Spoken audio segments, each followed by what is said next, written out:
All right, so the development team, as I said, is broken up into art, design, and programming for the most part. However, we didn't talk about writing. I'm going to turn it over now to Andy Chambers, who's lead writer on StarCraft II, and he's going to go into more detail about the writing and the creative development process in general.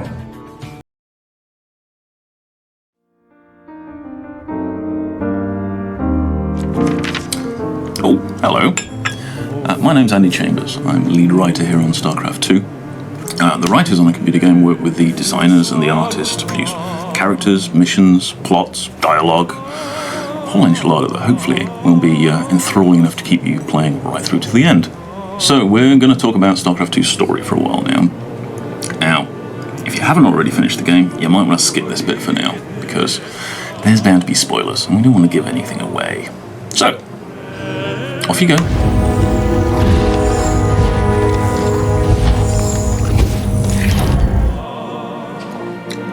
Are you still here? Good. Congratulations on your stunning victory. So, StarCraft II. Well, as the name cunningly implies, there was a StarCraft 1 and an expansion for it called Brood War. Now, the memorable thing about these first games was the characters involved, the conflicts between them. There's life, death, revenge, betrayal, insurrection. All in all, there's a hell of a lot going on. So, StarCraft II, we had lots to play with.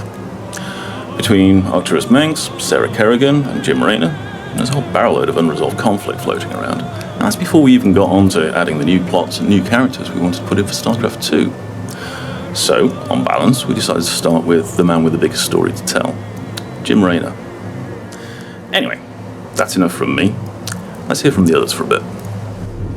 The transition from StarCraft 1 to StarCraft 2 on a number of levels has been quite an adventure. If you can say there's really great bits in StarCraft 1, I think many of them we kind of stumbled into. I remember writing the game with our designer at the time, James Finney, and a lot of the beats that we found to be most memorable, after the fact were, really not mistakes, but things that just kind of popped up. They weren't part of this overarching vision right from the get-go. I think a lot of that storyline really kind of just coalesced over time as the game mechanics got clearer, as the mission concepts got more defined, as we were able to play on certain of the maps. I think certain characters started coming foreground. Once we finished Warcraft 3, which was a very different take on how to do an RTS story, we kind of learned through the use of heroes that people could get really connected with their characters. Well, story mode was a whole new thing for us for StarCraft 2 to give us a place where we could really get in behind these characters and really see what was going on. If you look at sort of the history of real-time strategy games across Blizzard, right, it's really an evolution of what has come before. This is kind of what this team has always wanted to do, but never really had the time or the technology to really make it happen. And then as we were developing the campaign, the Terran campaign alone, just from what the story wanted to be, got bigger and bigger and bigger. StarCraft, I think, has always really been about specific characters, right? At the heart of this thing with these, giant alien empires, crashing against each other. It's really about a boy and a girl at the end of the day. For the kind of geeks that we are, we're usually much more comfortable dealing with, giant spaceships and alien invasions and, ancient artifacts coming back to haunt the present. That's much more in the realm of comfort for most of us as designers and writers. But this time around, these characters demanded to be foreground. The complex web of how they relate to each other, and how their simple movements as individual people really resonate throughout this bigger universe. These big galactic conflicts. At the center of it all is essentially this very simple love story. Who would have thought that? So we had to take a look at the story and really kind of pepper it with these emotions versus completely being front-loaded. So what we've done is really try to find a balance between who your hero is, having a lot of fun and wanting to play as Jim Raynor, versus these huge emotional arcs that he's going through, right?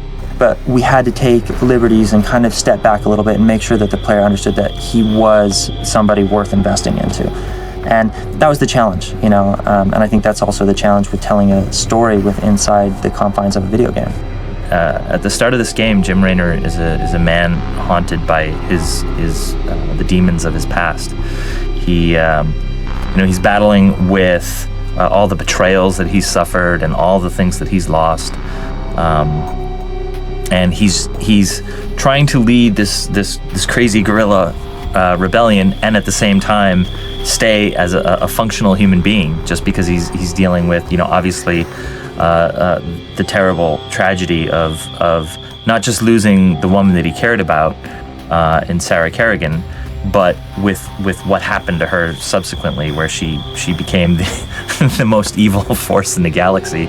I don't think there's a therapist out there that could help Raynor.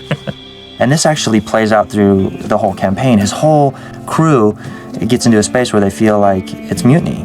This is insane. This man that's the captain of this huge starship feels compelled to chase down the most evil creature in the universe. And everyone sort of treats Kerrigan like a sleeping dragon at this point. No one's gonna send expeditions off to worlds that she controls. No one's gonna to try to poke her.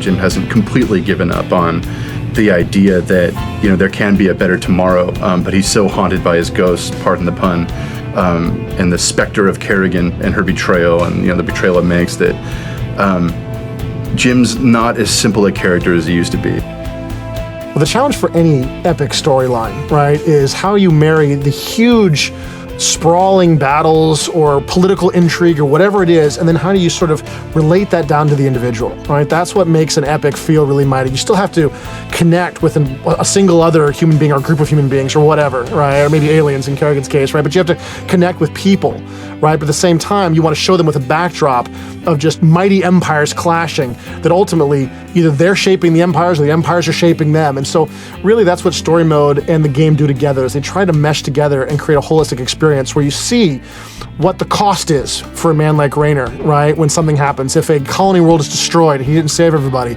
you can see that cost in the story mode experience, but then you obviously experience the battle in the actual game. I think it's safe to say that the Zerg are not going to sit on their planets and just be happy and roast marshmallows or whatever they do. They're going to come boiling off of those worlds, and there's going to be a lot of fighting, a lot of destruction, and the Koprulu sector is going to explode. What's been cool about StarCraft 2 is that it's so big, right? And it involves so many departments within Blizzard itself that really this time it's really been just a massive team effort. It was really cool to just kind of draw upon more passionate creative minds and really come together as a group to conceptualize this storyline, to write and storyboard the cinematics, to take these characters that existed 10 years ago and update them for a gaming culture that's a lot more sophisticated these days than we were 10 years ago. To see the art teams from the development standpoint and the cinematics group really kind of come together and kind of co-own the visual development of the universe. I think it's been a really good process for Blizzard overall. I definitely feel like all of our efforts have just produced something that's far more than any of our unique skill sets could have achieved. All right, well, thanks for joining us on this tour of the StarCraft 2 development team.